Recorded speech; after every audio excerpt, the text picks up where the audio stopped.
Hi, I'm Ann Gannon, and welcome to my podcast, The Franchise Accelerator. As the founder of the Largo Group, I have provided accounting services with a specialty in the hospitality industry over the last decade.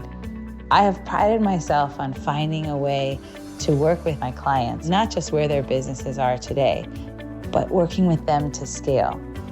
What I've realized over the course of this work, this mission, is that the common challenge for business owners is how to scale. How can you go from one location to many locations if there's just you? This is why we've started the Franchise Accelerator, because inside you is a great idea that can scale. And with the right tools, the right techniques, you too can create a franchise, a brand that's more than just you grinding it out, working 80 hours a week, and sacrificing for your business. You can create a brand that can stand alone and can truly create financial wealth for your family. I'm so excited to be a part of your journey, and I look forward to being with you every week as we join on this adventure together. Hello, listeners. I am so excited this week to be joined by J.M. Ryerson, who has great insight on mindset and thinking like a champion and all of these great things that we all could do better. So thank you so much for joining us. Oh, it's my pleasure. Thanks for having me, Ann. So as a place to start, can you, tell us a little bit about your background and what, made you aware of the importance of mindset? So my background, I guess, where do we start? I'm a kid from Montana that ended up in California in financial services, and I built 3 companies in that arena, and I fell in love with team building and leadership.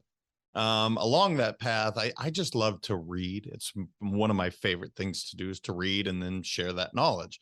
And so much of my interest was just in mindset, being a former athlete, running businesses. The one commonality is always our mindset is kind of going to dictate if we succeed or whether we fail in basically any endeavor. And so I'm just fascinated by human performance, whether that's in business, if that's in athletics, if that's in family dynamics and relationships.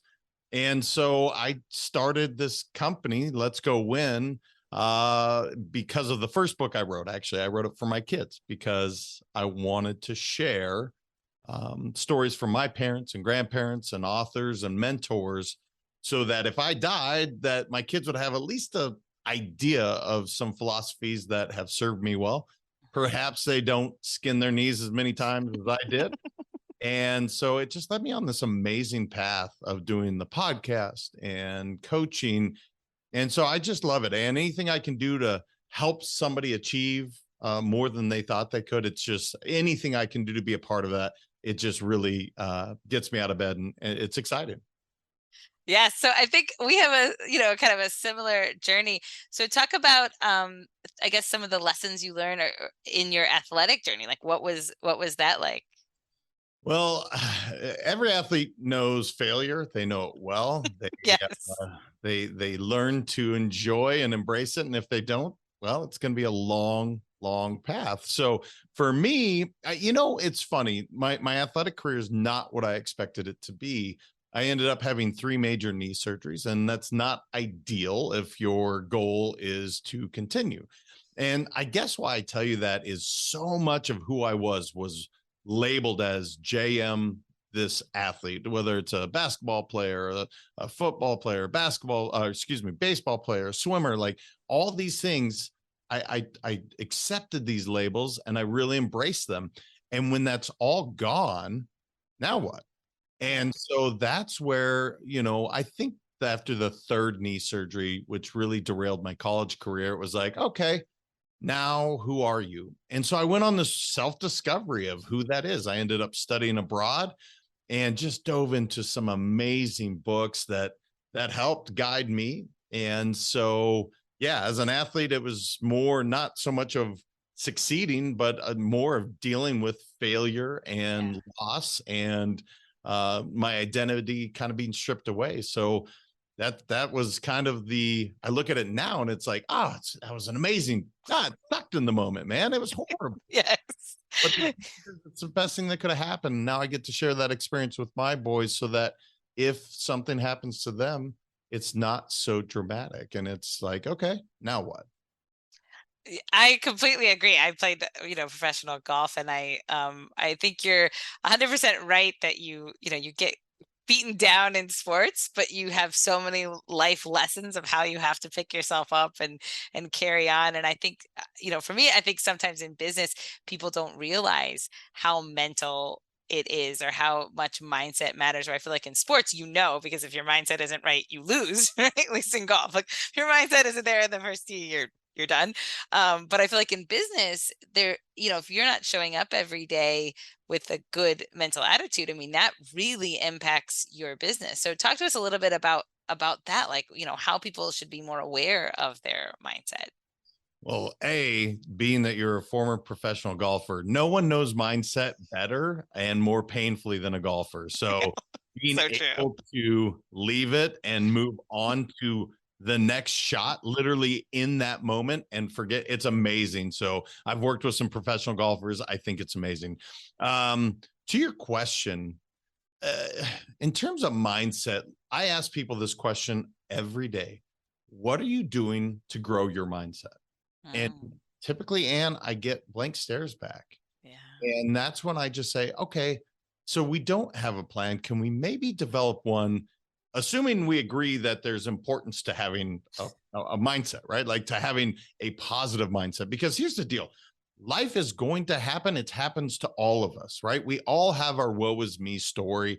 And this year has been exceedingly amazing how many crappy, sorry, I don't know if I can cuss, but crappy things that have happened Right. to me personally. And so everything that I coach on, I've had to put to practice and really check in to see how is my mindset. Because here's the deal. Life's going to happen, but it doesn't have to happen to you. It may happen for you. And it's really just a shift of perspective. And to me, that all comes down to mindset. Like, am I going to allow this circumstance to define who I am? Am I going to allow it to literally, pile on and create a bad week to a bad month to a bad year? No, I'm going to utilize my mindset to overcome that. But I know it's not easy and it takes training, just like anything, just like you as a pro golfer. You had to hit thousands and thousands of balls to be able to repeat that. Well, the mind is the same way. We have to train ourselves so that when something comes up, it's not like, whoa, we have some tools and tangible things that we can do to apply when bad things happen. I love that thought of, looking at it as you're training your mind or building your, mental strength. What are some of the things that you recommend people can do? Because I think that's such an interesting thought that most people don't, it's either you have a good mindset or you don't, but the idea that you can develop a good mindset, that's hopeful to a lot of people who may not have ever, spent time or realized they should be spending time in this area. Yeah, it's interesting, and I will give some tangible tips, but it is interesting how so often people like, oh, they're just so positive. I promise you, it's not like they didn't put in work. They make this conscious choice on a daily basis to show up a certain way. And so it literally does start there. How am I choosing to show up? Am I going to choose to show up as being cranky, as being just down in the dumps, as let me tell you my woe is me story? Or are you going to choose to show up with some sunshine and some happiness? And it doesn't have to be sunshine and rainbows all the time, but isn't it a little bit better than if it's clouds and lightning and just happiness? And so some of the things you can do is literally just meditation's a huge part for me. And I don't care whether people meditate or they don't. I really don't. I love for everybody to, but I realize that's not, even my mom, she's like, James, I can't. But for me, the reason I meditate is to clear my mind. The reason I write things down and journal is to brain dump and clear my mind, all allowing some of these negative thoughts to get the heck out of my brain to paper. Because when I write something down, and a paper's never looked at me and said, JM, you are brilliant. And it's never said, JM, you're crazy. It doesn't say anything. It just accepts my pen to the paper and it allows me to get it out. And you can choose to share it. You can choose to burn it. It's your choice. But ultimately, those are two tools that anybody can use. Is just quiet your mind. I don't care if that's a walk on the beach, a hike on the mountain, meditate, and then journal. And that's the fastest way that I coach people to get some of this stuff out, because we have 60,000 thoughts go through our brain every single day. And I promise you, a large chunk of them are negative. So it is a choice, but it's not easy to just say, okay, I'm just focusing on the positive. No, you need some tools. Yeah. And those are great tools. So talk to us a little bit about, like you said, getting through the tough times. I mean, I know for a lot of our listeners, we're kind of hospitality driven. So it's been a rough road for the last 2.5 years. I mean, world shattering, your business is not what it was 2 years ago. Even if you're back, you're dealing with a whole new business model that you have to figure out while you're staying open. I mean, it's a battle every day, where I think, if you would have asked a restaurant owner in 2019, it was kind of like, go in every day. I mean, you didn't have to show up the way that you have to show up now just to survive. So talk to us about, that, like getting through difficult times. Yeah, it's like a country song has been playing. It's like my girlfriend broke up with me, my dog died, and I have a flat tire on my truck. It's like, yeah, that's kind of what's happened. Yeah, some nasty stuff has happened, but guess what? So much of that was out of our control. There's two things I know that we are in complete control of. That is our attitude, and that is our activity. Now, if we have a crappy attitude because the world shut down, we are facing a recession, China's economy is in uproar, Russia invades Ukraine, like there's lots of things that are completely out of my hands, out of your hands, Ann, and the majority of the listeners. So why spend a lot of energy on that? You cannot control that. Now, what I would tell you to do is, when you first wake up, do you look at your phone? And if the answer, like most people, is yes, okay, why? It's my alarm clock. Great answer. My alarm clock, turn it off. Do you then hop into news? Do you hop into social media? And the only reason I ask these questions are, who is running your agenda? Who is running your mindset? Yeah. Is it somebody on Facebook that's super negative and is talking about politics, which I promise you, I don't care what side you're on, it's not going to be sunshine. It's not going to be good. Right. Or are you popping on CNN, Fox, CNBC? I don't care which side you're on, whichever one you're watching, it's going to give you some negative stuff. Yeah. And so some of the things really easy to do are just ask yourself, is it that bad? Yes, no, why? Is it that good? Typically it's neither. And typically it's out of your hands anyway. Now, to the activity side of things, the fastest way to break through anything. So, okay, the economy just shut down, let's say, or COVID just happened. The first thing I did is I said, okay, how are we going to deal with this? And we had a discussion. Then I went for a run, which that gets us kind of going, right? Go hit the bag, you can go lift weights, you can go hit golf balls. It really doesn't matter. But being active fires those endorphins. And even just for a moment, you'll forget about all that nastiness. So the two things, again, attitude and activity. And if your activity is moving the body, getting going, some positive things will start to look your way. There's one other quick thing, and I know I went for a while there, but being grateful, just saying 3 things you're grateful for every single day. And I do that about 3 times a day before my foot ever touches the ground in bed. Wow. What are 3 things I'm grateful for? Okay. Then some point during the day when I'm dealing with, again, the nasty phone call that I just did, what am I grateful for? And then I'm going home and somebody cuts me off in traffic, and then, whatever else life happens, what am I grateful for? And if you start to replace that road rage with, I'm grateful for the fact that he didn't hit me, or fact that it's sunshine outside, or the fact that I get to go see my family right now. If you focus on that, it's amazing how you even forgot what you're upset about anyway. Yeah. No, those are such great pieces of advice, and I think so necessary now for business owners. What are some of the other things that you are, I guess, telling, business owners that you're talking to, especially now with, like you said, recession on the horizon? I mean, what is your outlook of, how people can just focus and really turn this into an opportunity? Yeah. So I believe everything will rise and fall based on leadership. So specific to business, what is your leadership plan? What's your leadership philosophy, and how are you showing up? So look, a recession is looming. Whether it hits or it doesn't, I don't know. I can't forecast. And by the way, neither can the economists. They're throwing darts at a dartboard. But likely some bad things are coming.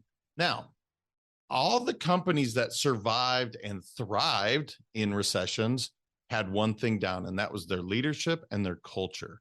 So if your culture is not clear as to what you stand for, why that's important, I would start today. And my suggestion to all my clients are, what are the 3 things that your culture is all about? And the reason it's 3 is if I said, hey, Ann, what's a thing of your culture? And you said 10 things, I'd be like, okay, repeat them.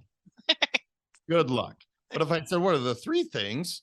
Almost everybody can remember the 3 Amigos, the 3 Musketeers, the 3 Stooges. Like, we remember this stuff because the 3 is innate to our brain to remember. So specific to business, I get with leaders immediately and I say, what does your culture stand for? What are the 3 attributes? And once you have that, every single meeting that you have, and I'm talking a one-on-one check-in, the team meeting, to a company-wide meeting, you are literally talking about the values that you have and your leadership philosophy. And once you've done that, then it starts to be ingrained into who your company is. So if we're going to be, let's just say it's positivity and it's integrity and it's, I don't know, fun. Well, every single day we're focused on that. So if James not being fun, he's being a jerk, guess what? They get to call me on that. Hey, James, I thought fun was one of our values. You're not being fun right now. But it's just a different conversation than saying, man, James is in a bad mood, or James, blah, blah, blah. No, our culture is this, and that's how we expect you to show up. Yeah, that's great advice. Oh, that's awesome. So, so what brought you to writing your 3rd book, the Champions Daily Playbook? What was sort of the motivation? I mean, you have 2 others, which are great, but what was the motivation to the Daily Playbook? So I was doing all this coaching, and one of them was a pro golfer. And I kept repeating myself over and over and over again. And I finally said, what am I doing? Like, I don't love to have to repeat again and again the same thing. That's not fun. And fun is one of my cultural values. Hence why I can't help but make jokes throughout this whole. But so when I sat down, I was like, well, what is it that you do, the system? And that's what literally Champions Daily Playbook, because one-on-one coaching takes a tremendous amount of time. B, it can be wildly expensive. Like, I know my rate. If you were to tell me when I was 25, hey, you're going to pay this guy X, I would have been like, no, I'm not, because I can't afford it. And so I don't want some of these lessons to be not available to people. And that was the whole motivation behind writing it down. So it's literally, to say it's a book, it's literally 11 pages of text, and then it's the coaching that we do. And so for 90 days, if you follow it, if you literally buy Champions Daily Playbook and you follow it, whatever your goal is that you set, you will accomplish it. Now, if you're going from $0 to $1 billion, no, that's not a reasonable goal. But if you wanted to lose 30 pounds, follow Champions Daily Playbook. You'll do it. If you want to start your new business, follow Champions Daily Playbook and you'll do it. And I've watched it again and again. And here's the other wild thing, Ann. I didn't expect for this to happen. Almost all of my one-on-one clients that were single, actually everyone that was single, found the person of their dreams, like their significant other to be. or the relationship personally got better. And I had no intention of that at all. Oh, weird. Wild. I guess if you're looking for love in your life, go for it, because I didn't expect it, but that's just what the track record shows. Oh, that's interesting. That's interesting bonus. Yeah. So what do you think, from working with, top level athletes and business leaders and all of the people that you've had the privilege to work with, what are, I guess, one or two of the intangible qualities that make someone, reach their dreams versus the people that, just never get there? Yeah, the first one, there's a great book by Angela Duckworth. It's called Grit, Persistence, Tenacity. You can call it whatever you want. They all possess that. They have this willingness to overcome adversity and actually just keep going, no matter how nasty it is. That is 100% accurate with all of them. The other thing is they have an extremely high level of activity. I want to say they're all super positive, but it's not true.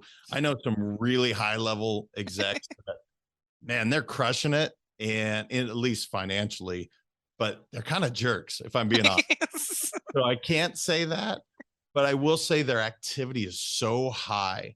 And so if it's a podcast, they're doing a bunch of podcasts. If they're writing, they're doing a bunch of writing. Charles Duhigg, one of my favorite authors, he writes incessantly.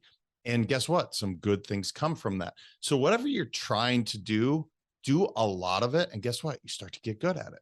And those are really the two things, are grit and just high level activity. I know I've talked about that twice now, but it's just the commonality that you see with high performers is they all do whatever they're going to do a lot, and they end up doing it pretty well. Yeah. No, that's awesome advice. So what do you think? I mean, if someone has, let's say, struggled for the last 2 years, kind of really been on the sidelines, let fear get the best of them, and no judgment, because it's been a crazy, scary time. But what's the one thing, or like the first thing they could do to start to change their mindset? Yes, I love this question, and I'm excited to talk about it. It's 3 R's.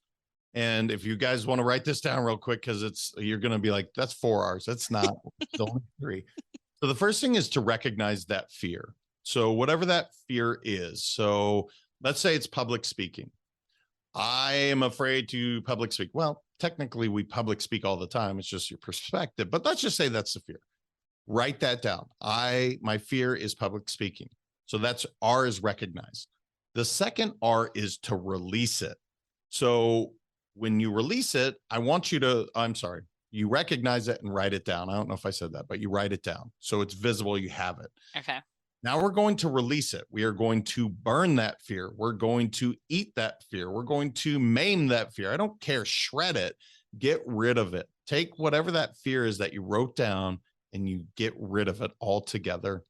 And the last thing is to react in opposition. That's the third R. So if I say I'm wildly afraid of public speaking, I wrote that down, then I burn it. Now I'm going to immediately go do that. And here's what people find out. Whatever that fear was, it's just not that bad.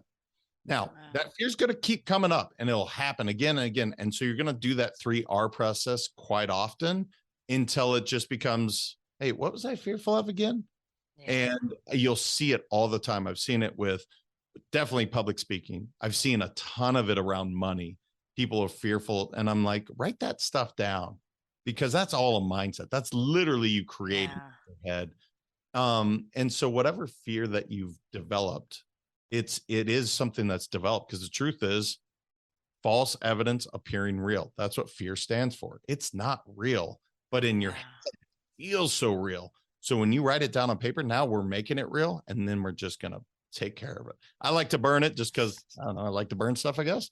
And then react in opposition. And it's like, oh, that wasn't that bad. In fact, I like doing that. Yeah. That's what I think. I mean, it's for me, because we, again, we deal with a lot of restaurant owners, entrepreneurs, and I think the biggest fear is the fear of failure.